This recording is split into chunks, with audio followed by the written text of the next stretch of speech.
এই ফিতনার যুগে যুবকদের উদ্দেশ্যে কিছু কথা বলুন, কিভাবে আমরা নিজেদের ঈমান টিকিয়ে রাখতে পারি।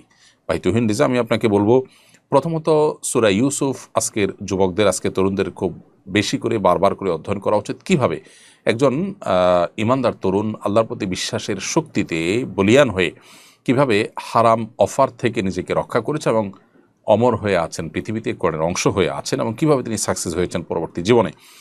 এছাড়াও নবী করিম সাল্লাল্লাহু আলাইহি সাল্লাম তরুণদের উদ্দেশ্য করে তাদের চরিত্র হেফাজতের জন্য বারবার করে উপদেশ দিয়েছেন। ফিতনা শেষ যুগে আকাশ থেকে বৃষ্টির পানির মতো, বৃষ্টির ফোঁটার মতো অনবরত বর্ষণ হতে থাকে, সেই সময়টা আমরা পার করছি।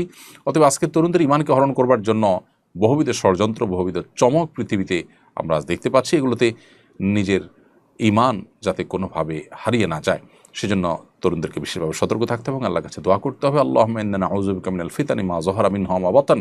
আল্লাহ প্রকাশ্য সব ধরনের ফিতনা এবং ধোঁয়াশা যেগুলো আমাদের ঈমানকে কেড়ে নিতে পারে, সে ধরনের বিভ্রান্তি থেকে আপনি আমাদেরকে হেফাজত করুন। সেরকম দোয়া রব্বে কারীমের কাছে ব্যক্ত করতে হবে। সেই সাথে আসহাবে কাফের যুবকেরা যেভাবে ঈমান এবং তাকওয়া, তাদের আত্মপরিচয়কে টিকে রাখবার জন্য তারা সর্বোচ্চ ত্যাগ তিতিক্ষা করেছেন এবং সমাজ থেকে তারা দূরে সরে গিয়ে গুহায় আশ্রয় নিয়েছেন, আল্লাহ রাব্বুল আলামিন তাদেরকেও কোরআনে কারিমে আলোচনা করে অমর করে রেখেছেন এবং তাদের সম্পর্কে আল্লাহ বলেছেন, ইন্নাহুম ফিতয়াতুন আমানু বিরাব্বিহিম ওয়া জিদনাহুম হুদা। নিশ্চয়ই তারা এমন যুবক ছিল যারা আল্লাহর প্রতি ঈমান এনেছে এবং আল্লাহ তাআলা তাদের হেদায়েত বৃদ্ধি করেছেন। অতএব আজকের তরুণদের উচিত সে আসহাবে কাফকে অধ্যয়ন করা বারবার করে। সেই তরুণদের উচিত ইসা আলাইহিস সালামকে পাঠ করা, পুনর্পাঠ করা বারবার করে।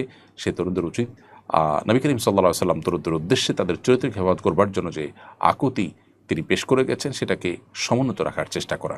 আল্লাহ তাআলা আমাদের তরুণদের ঈমান, আমল, তাদের চরিত্র, তাদের আইডেন্টিটি, এটা যেন হেফাজত রাখেন। বহুবিধ ফিতনার মোকাবেলা করে তারা যেন তাদের আত্মপরিচয় টিকিয়ে রাখতে পারেন, সেই তৌফিক তাদেরকে দান করুন।